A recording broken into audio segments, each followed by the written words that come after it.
Good morning to everybody. Thank you, Serge, for the introduction.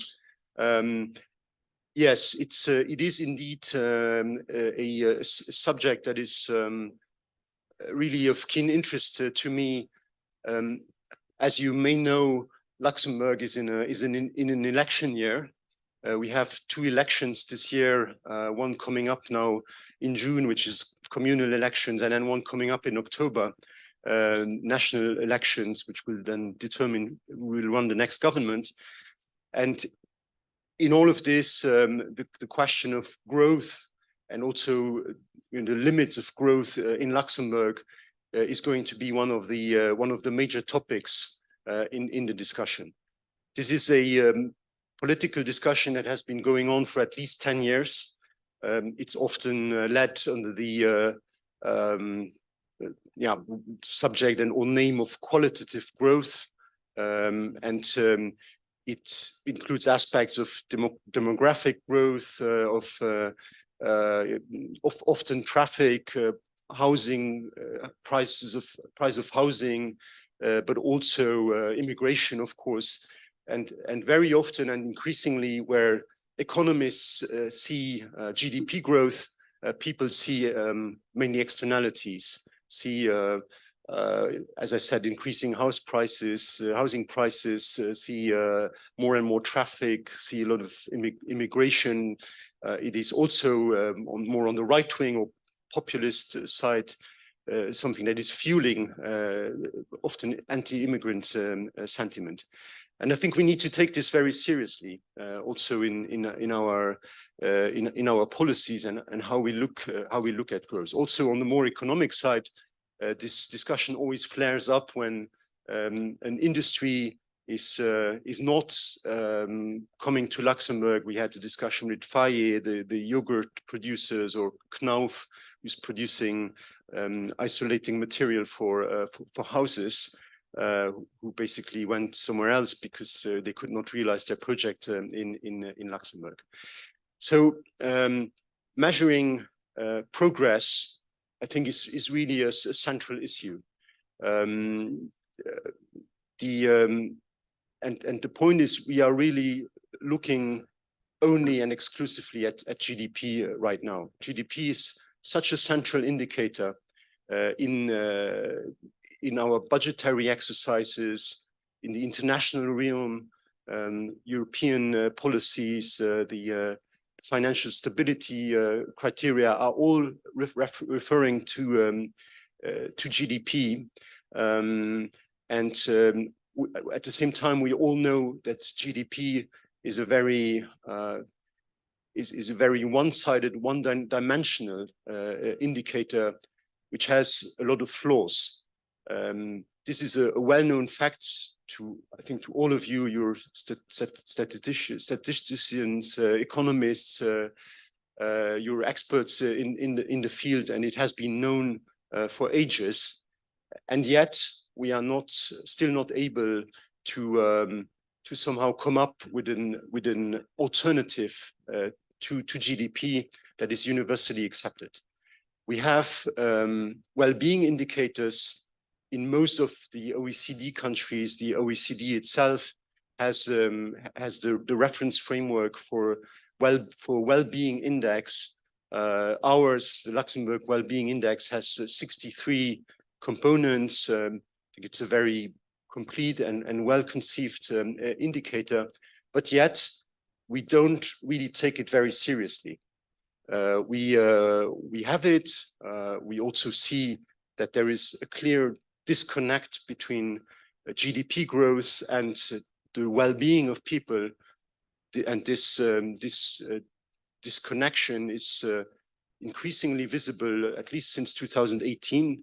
You see that GDP is not correlated anymore with the well-being of people, young people, but also older people, and yet we are not able to integrate this realization or this lesson into the way we conceive our policies. And I think I'm quite convinced that the reason for this is that GDP is such a central focus worldwide. So I think it is quite crucial to discuss about alternatives to GDP, or how to measure progress differently. I really think that if we want to make progress towards a more sustainable economy, but also towards more sustainable societies, this is a key point. We cannot be serious about achieving our climate goals, about improving biodiversity, also about addressing inequalities, and also values that are maybe less economical, like community, about how we live our lives, about being less consumeristic, if we do not address the question of measuring progress, measuring value creation in our societies. I'm just back from a slightly maybe a little bit schizophrenic trip, which led me first to Bangladesh, then to Nepal, and then to the US West Coast. And everywhere I went, growth and GDP was central, or maybe I'm just seeing it everywhere. It's also a bit of a bias that I have. When I went to Bangladesh, Bangladesh, still a very poor country, least developed country, on its way to a lower middle income country in 2026. They will probably graduate. They have one of the highest growth rates in the region, Southeast Asia, along with India. They are around 5 to 7% GDP growth. Even during the pandemic, they were still growing the economy a little bit. Their main industry is ready-to-wear textile. So they export. It represents 85% of the exports. It's the growth engine par excellence in Bangladesh. I went to visit one of these garment factories where people earn on average $75 per month, and they're producing T-shirts and sweatshirts that are sold for about $35 to $40 per item that you see in these factories. And of course, people can't make a decent living out of this salary. And I think this example is really one of the. I think it shows you up close one of the fundamental problems in the way our economies operate. It's about growing, of course, for the textile companies, growing their profit margin, and it's about, for Bangladesh, about growing their GDP, but with a model that is fundamentally flawed and that does not take into consideration responsible business conduct, living wage requirements, inequalities. The people that work there, the garment workers, have to resort to Caritas and other NGOs who offer daycare structures, which are then funded by the Luxembourg Development Corporation through NGOs, with a part of our own GDP and with Luxembourgish taxpayers' money. So it's a bit of a crazy model, and I think it has all to do with somehow with the indicator. West coast of the US, of course, you cannot make a single sentence without saying growth 2 times. It's about growing the business, scaling the business, growing the economy, obviously. And I think talking about well-being indexes and the like over there is not something that is comes very naturally. And still there also, I think it is something that is fundamental. I pointed out last year to the reviewers from the OECD, and I'm really also looking forward to Kerry Exton's keynote after my little speech. I told them that I thought there was something. Yes, there was a tension between, on the one hand, recommending growth as the main medicine to the country's problems in terms of addressing inequality in particular. And on the other hand, recommending that we address more urgently things like our emission reductions, housing prices, pensions, and so on. So, and there again, I think it is on the one hand recommending a medicine which is GDP growth, and on the other hand, and afterwards addressing some of the flaws of that very system. I think the problem is recognized. There was a conference recently at the European Parliament with more than 5,000 people about beyond growth or beyond GDP, with a lot of renowned economists. I'm sure that some of you must also have attended this.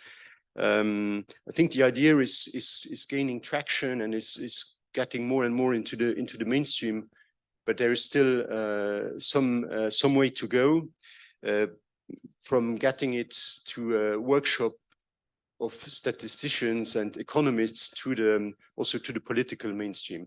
And that's why I think it's so crucial that we continue working on this. We also intend, Luxembourg government, Ministry of Economy, together with STATEC, to continue working on this with OECD, to continue reflecting on building a new indicator that is taking into consideration these issues. I really think OECD is the right forum to do this. We need an international forum to come up with this alternative to GDP, because countries in themselves, with each with a different approach, will not be able to come up with a universally accepted solution. So I think OECD, also European Union, need to lead by example. OECD is the club of rich nations, and it should really be also the club that comes up with a new measure for progress. So just a few ideas and reflections on this subject. Again, something which is very much also in the discussion in Luxembourg. If you talk about beyond growth or about moving away from GDP or looking at other things, you are in Luxembourg accused of being a degrowth person and immediately, I would say, ostracized or vilified. So which shows, I think, also how simplistic the discussion is, and I think we need to bring more nuance and more more fine print into this. I think it is once again really essential. So thank you Serge for organizing this. Thank you all for attending, and I wish you all very interesting discussions to bring this important discussion forward. Thank you very much.